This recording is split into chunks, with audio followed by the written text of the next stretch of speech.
Assalamu alaikum wa rahmatullah wa barakatuh. Paix sur ceux qui suivent la guidée. Paix et bénédiction sur le prophète sallallahu alayhi wa sallam, sur ses compagnons, ses amis, sa famille, ainsi que sur tous ceux qui le suivront de bonne foi jusqu'au jour du jugement. Le message d'aujourd'hui m'a été inspiré par une double source, on va dire ça comme ça, que vous pouvez aller voir et écouter vous-même pour peut-être mieux comprendre les propos que je vais tenir aujourd'hui. Vous savez que je me nourris de tout, hein, donc moi je n'ai pas de tabou à donner des sources qui sont parfois un peu étonnantes ou troublantes pour certains ou certaines. Donc, il y a d'un côté une série, enfin pas une série, on va dire un film en plusieurs parties, 8 parties, de 8 fois 45 minutes en fait, qui s'appelle Dévoré par les flammes sur Netflix. Qui est en fait une série qui reprend un fait divers réel qui a eu lieu en Espagne. Très intéressant. Mis à part, bon, quelques scènes, hein, comme d'habitude, il faut avancer, faut zapper l'une ou l'autre scène qui apparaissent. Et aussi par l'écoute d'un petit audio de une petite trentaine de minutes du précepteur qui parle de Nietzsche, le philosophe Nietzsche, qui parle de la morale des esclaves. Donc c'est un peu ces deux sources-là qui vont être la base de ma réflexion d'aujourd'hui. Alors bon, moi, ce que j'en ai tiré comme leçon de tout ça, euh, d'un point de vue purement logique, si on enlève les émotions, les religions, etc., d'un point de vue purement logique, la morale, le bien et le mal, l'acceptable et l'inacceptable, sont des outils qui utilisent le faible pour limiter la puissance du fort. Je répète, d'un point de vue purement logique, sans émotion, sans religion, une analyse à froid, on comprend que installer des barrières, tu peux pas voler, tu peux pas tuer, tu peux pas violer, etc., etc., c'est des barrières dont a surtout besoin le faible. Parce que si le faible n'installe pas ces barrières, le fort, le sans scrupule, le puissant, le dominant, peut faire ce qu'il veut, et le faible va subir.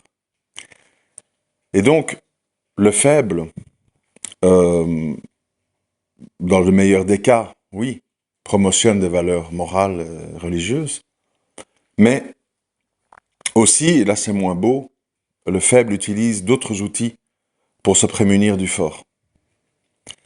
Et ça peut vous aider à comprendre peut-être les choses qui se passent ces derniers temps, notamment autour de moi, mais pas que moi, en général. Le faible, il va utiliser la médisance, la calomnie, l'hypocrisie, la jalousie, la rancune, mobiliser d'autres faibles avec lui pour faire le poids contre le fort, décrédibiliser le fort, désacraliser entre guillemets les propos que peut tenir le fort, etc., etc. C'est-à-dire le faible est obligé, dans certains cas, d'utiliser des méthodes non conventionnelles pour affaiblir ou tenter d'affaiblir le fort. Le fort, celui qui est détenteur de la puissance, militaire, monétaire, intellectuelle et autres, beauté, éloquence, que sais-je. Face à ça, en général, s'il est vraiment fort, il prête pas attention, il continue ce qu'il a à faire, il s'impose, et il laisse, comme on dit, les chiens à bois, la caravane passe. S'il prête attention aux faibles, c'est qu'ils peuvent représenter une certaine forme de nuisance, et alors il prend du temps pour les recadrer d'une façon ou d'une autre. Mais, ça c'est la première partie du discours. Mais, les choses ne sont pas aussi simples. Pourquoi ? En effet, comme nous sommes musulmans, nous ne sommes pas des philosophes logiques, mathématiques, comme nous sommes des croyants, alhamdoulilah, on doit aller au-delà de ça. Au-delà de ça, ça veut dire comprendre que Allah Azza wa Jal, il a voulu qu'on vive en société, qu'on s'entreconnaisse, entre voisins, entre hommes et femmes, entre parents-enfants, entre voisins de villages différents, de villes différentes, de pays différents, de continents différents. Allah, il a voulu qu'on se multiplie et on s'entreconnaisse. Évidemment, tout ce que je viens d'expliquer ici est multiplié par puissance 1000 une fois que on a affaire à des gens très différents de nous, avec d'autres valeurs morales, avec une autre puissance, avec d'autres talents, d'autres faiblesses. Ça implique de faire des grands écarts dans pas mal de choses, puisque déjà entre des parents et leurs enfants, entre un homme et une femme, parfois provenant de la même ethnie, d'un même village, il y a déjà des difficultés. Que dire avec des gens très éloignés de nous et de nos références? Si on part du principe que Allah il a voulu ça, ça veut dire qu'au-delà de nos différences pour nous fréquenter, il faut des passerelles de communication. Il faut des points communs. C'est ce qu'on appelle une certaine forme d'universalité. Une certaine forme d'universalité. Et pour ça, il faut des valeurs de base communes. Des choses qu'on accepte ou qu'on n'accepte pas. Parce que sinon, ça devient tout simplement ingérable. C'est un peu comme les anecdotes qu'on peut entendre autour de nous, des jeunes filles françaises qui disent ah mais moi je m'habille comme ça, c'est la mode, machin. Et puis un réfugié ou quelqu'un qui est subsaharien ou quelqu'un qui n'a pas l'habitude de ça, dire mais elle était aguichante, elle m'a provoqué, elle m'a regardé, elle m'a souri, elle était en mini-jupe. Pour moi ça voulait dire que c'était bon quoi. Et donc d'un côté on va dire c'est une allumeuse qui était ouverte à des relations. De l'autre côté, on va dire, il m'a harcelé, il m'a abusé, il m'a violé. Donc on se rend compte, en fait, qu'entre les êtres humains, il faut à un moment donné qu'il y ait des passerelles communes pour s'entendre sur des grandes valeurs de base, sur des principes. Pas, comme le pense Nietzsche, pour que le faible se protège du puissant, plutôt pour que le puissant se fixe des limites et tienne compte du faible, parce qu'il a été voulu par le Créateur qu'il vive au milieu des faibles. Et donc ce puissant doit être contraint à certaines limites pour qu'il ne devienne pas un despote, un pharaon, un tyran, et qu'il se prenne finalement pour une divinité. Pour donner un exemple concret, et que vous pouvez comprendre, imager dans votre tête.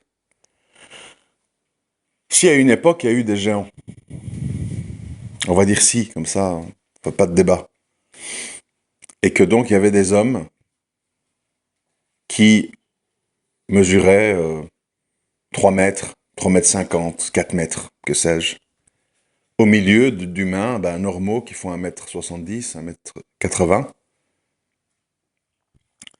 Si ces géants n'ont pas de limite, n'ont pas de valeur, n'ont pas de cadre, qu'est-ce qui va se passer? Ils vont terroriser les petits, qui vont développer des mécanismes de défense malhonnêtes, piéger, empoisonner, saboter ou que sais-je. En attendant, le puissant, le géant, il va abuser de sa force. Il pourra kidnapper des femmes, les abuser, rançonner des hommes, détruire des cités, soulever des pierres de plusieurs tonnes ou que sais-je. Et donc, c'est ce qui s'est sans doute passé dans le passé de l'humanité, il y aura le désordre. Il y aura un déséquilibre désharmonieux dans la société. D'où sauf exception, les géants ont disparu. Parce que certainement, des cités de géants ont abusé de leur puissance et le Créateur, tôt ou tard rétablit l'équilibre. Donc une fois qu'on a admis ça, ça que j'essaie de faire comprendre à des gens qui pourraient être nietzschéens sur la base d'un raisonnement uniquement basé sur le faible et le fort, c'est que fait partie de la soumission au Créateur le fait d'accepter de brider sa force, le fait d'accepter de patienter, le fait d'accepter de s'expliquer, le fait d'accepter d'être ennuyé, comme vous êtes ennuyé la nuit par des moustiques ou par des mouches la journée, ça vous ennuie. Vous êtes plus fort, vous pouvez prendre un tape-mouche, un insecticide ou un ruban collant, et vous vous débarrassez des mouches et des moustiques. Mais elles vous ennuient. Et à un moment donné, si on vous ennuie trop, si au bout de 4-5 fois que vous les chassez, ils reviennent à la charge, vous allez utiliser votre puissance pour mettre fin à la nuisance des faibles. Donc on comprend ici que toute l'importance des religions qui vont faire que le puissant, le riche, le fort, l'éloquent, etc., va prendre sur lui pour ne pas écraser les faibles et devenir un tyran despotique, pharaonique. Et les faibles, qu'est-ce qu'on leur dit? On leur dit attention, même si vous êtes faible, vous ne pouvez pas faire ceci, vous ne pouvez pas faire cela. Tu ne peux pas tuer, tu ne peux pas faire de faux témoignages, tu ne peux pas calomnier, tu ne peux pas faire de médisance, tu ne peux pas inventer des histoires, tu ne peux pas nuire. Mais le puissant a des devoirs envers toi. Il doit payer zakat, il doit donner ton droit. S'il t'accuse de quelque chose, il doit fournir 4 témoins, etc., etc. En matière d'adultère et tout ça, bien sûr. Donc, comprendre le principe de force et de faiblesse et de ce qui en découle, c'est extrêmement important pour établir des sociétés qui survivent harmonieusement.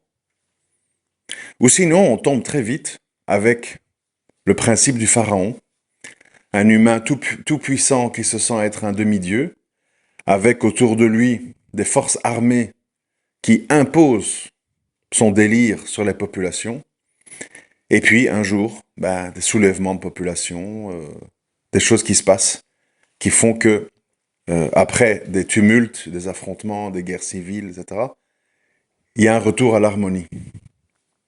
C'est la même chose dans nos sociétés, si vous pouvez le remarquer.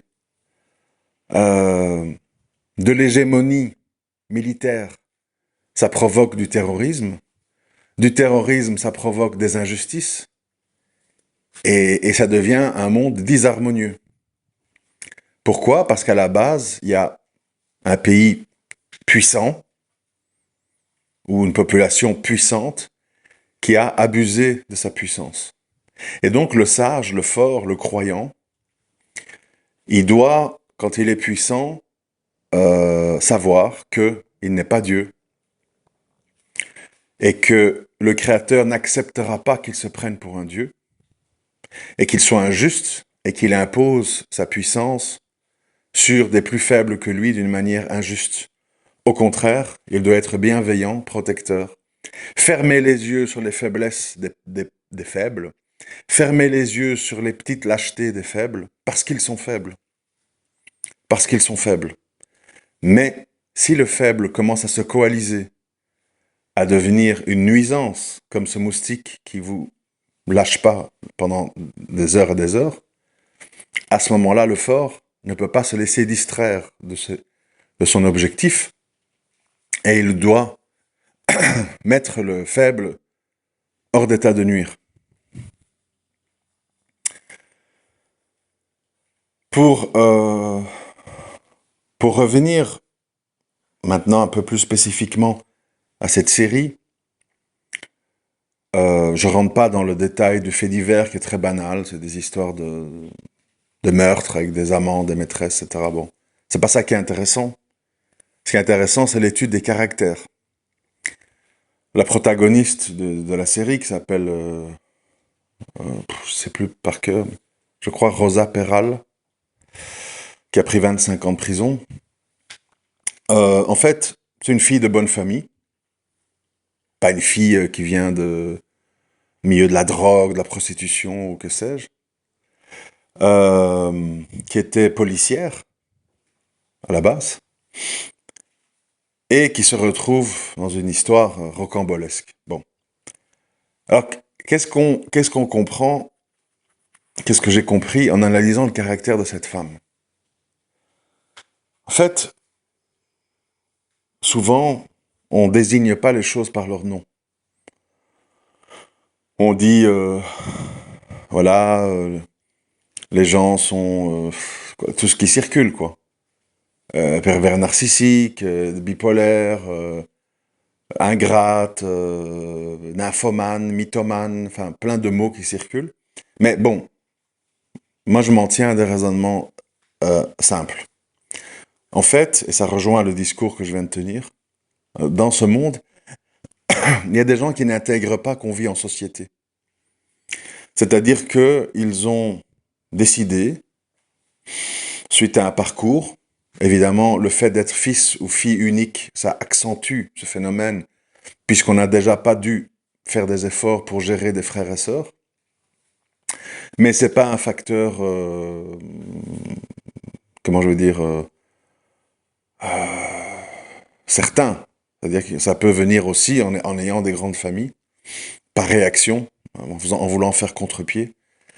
Donc, il y a des gens qui n'intègrent pas qu'on vit en société et qui, au fur et à mesure des années, développent une méthode, un profil psychologique qui consiste à exclusivement tout ramener à eux.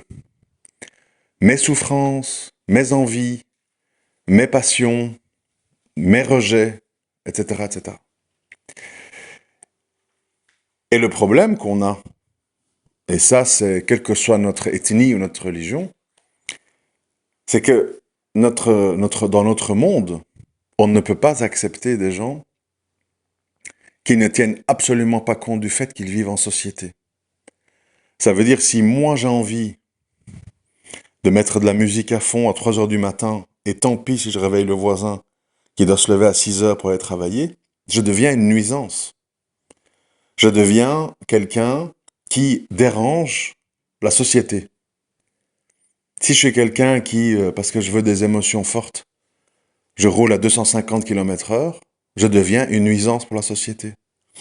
Si je suis quelqu'un qui se sent bien en marchant nu dans les rues, je deviens une nuisance pour la société, et ainsi de suite.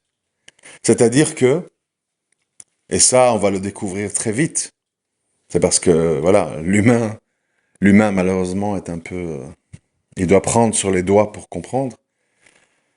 On va comprendre très vite avec tout ce qui se passe que ce tunnel dans lequel on est rentré des libertés individuelles, je suis ceci, je suis cela, je suis un homme, non mais en fait je suis une femme, je veux vivre avec 2 hommes, je veux vivre avec 2 femmes, je suis un chien, je suis un truc, bon.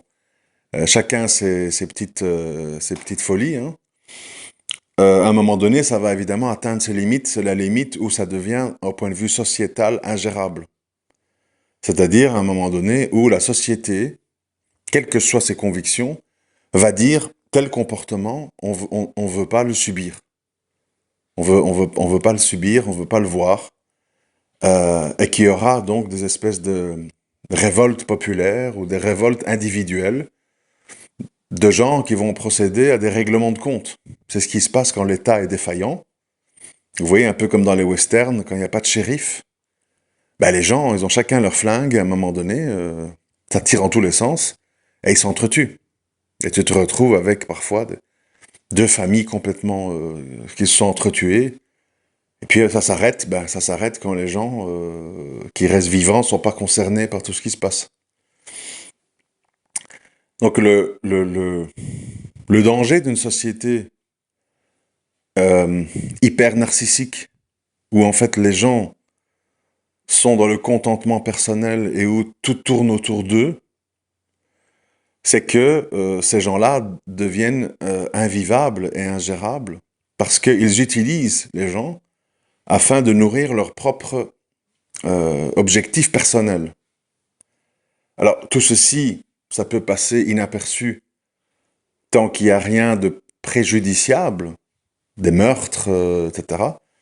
On le voit dans cette... Malheureusement, d'où moi je suis viscéralement anti-tribaliste, même si c'est très dur.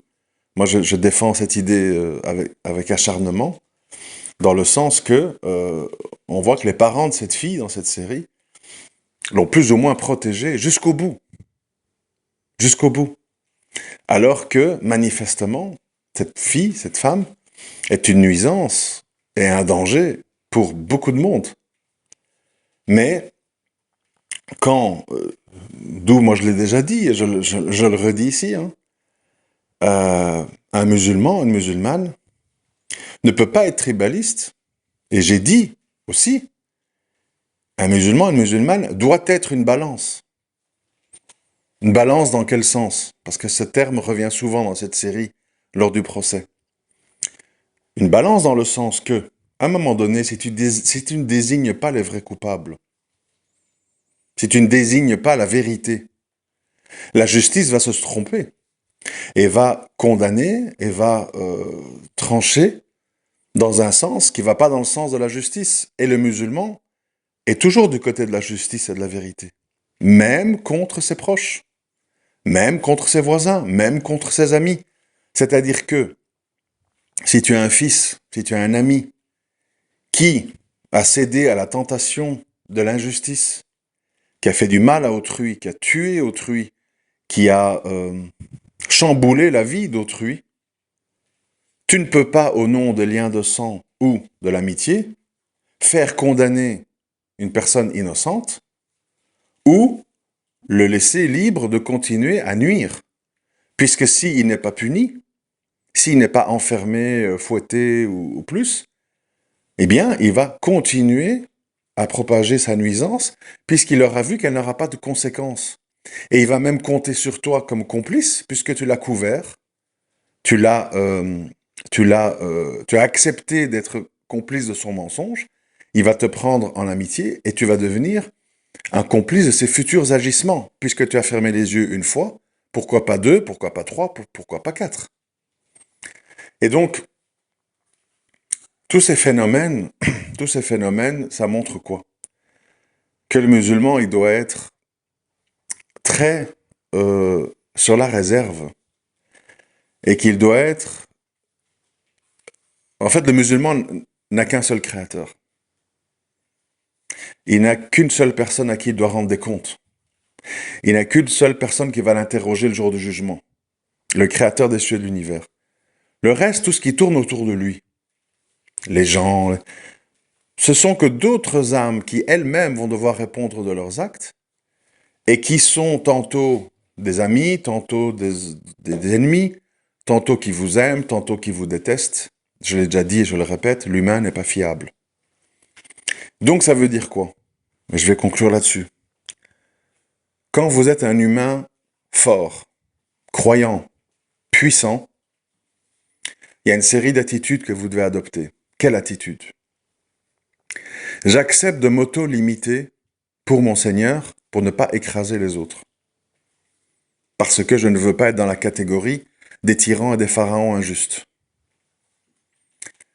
Mais, en aucun cas les autres créatures, les faibles, les médisants, les gens qui ont cédé au waswas shaitan, en aucun cas, ces gens-là vont s'imposer sur moi, me censurer, me faire baisser la tête, me faire plier, m'humilier, me faire croire que, me culpabiliser, etc., etc. Moi, je réponds de mes actes au Créateur. Je me tiens le plus éloigné possible des grands et des petits péchés.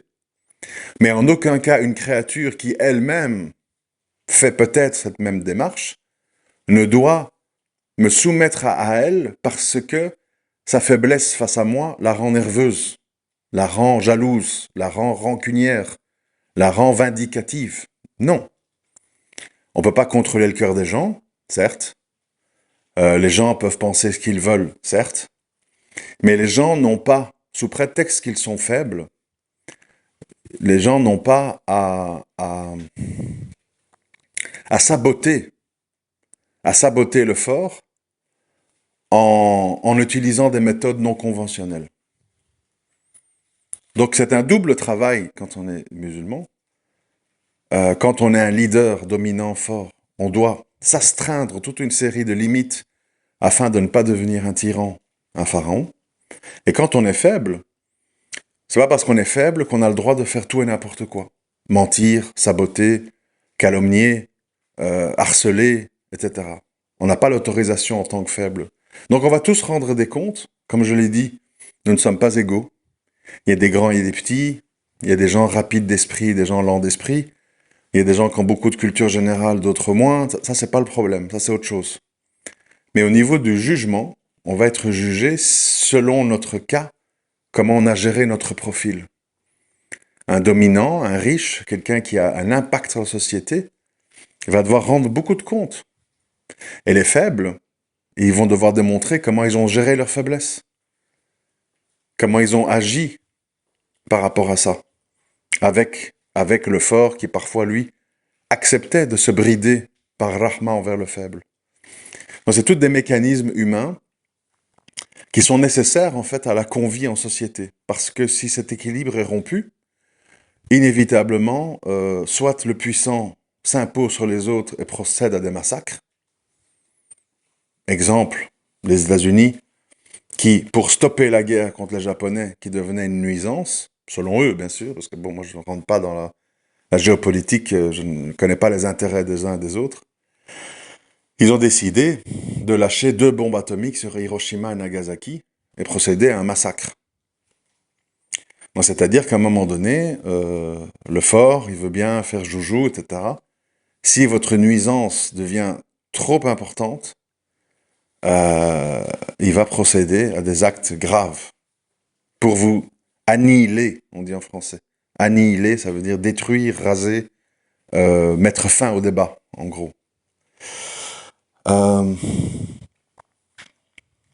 Mais le fort, s'il n'est pas juste, s'il exagère, s'il devient impérialiste, s'il commence à se mêler de tout, partout, et surtout à se compromettre dans ses valeurs, comme de nouveau les États-Unis ont fait, en installant en Afghanistan des chefs mafieux, idem en Irak, etc., juste pour avoir la paix ou pour signer quelques accords, eh bien là, malheureusement, le fort recevra les conséquences pour s'être compromis et pour avoir outrepassé ses limites. Donc tout ça, c'est un jeu d'équilibre. Et voilà, à la fin de cette série, de ce fait divers, on comprend que chacun joue ses cartes, chacun ment, manipule, invente, détourne, déforme, mais à un moment donné, il y a le jugement.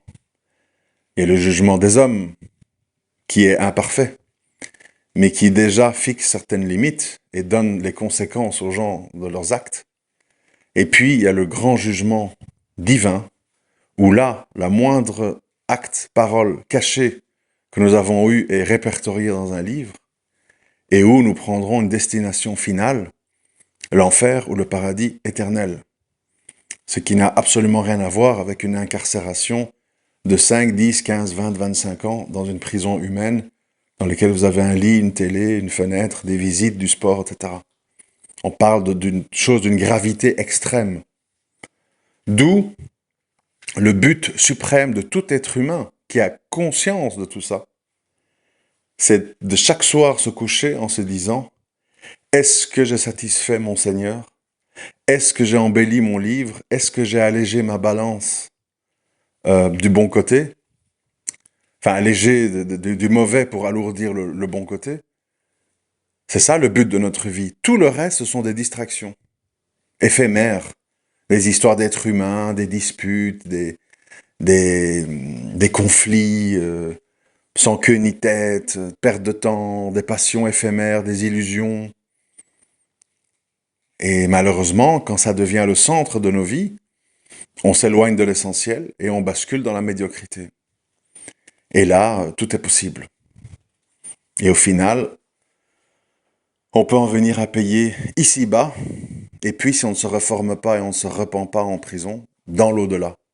C'est de la double peine en fait, c'est terrible. Donc voilà, un petit peu le schéma de pensée. Euh, Comme je l'ai déjà dit, nous ne sommes pas tous faits pour être des leaders, nous ne sommes pas tous faits pour être des suiveurs.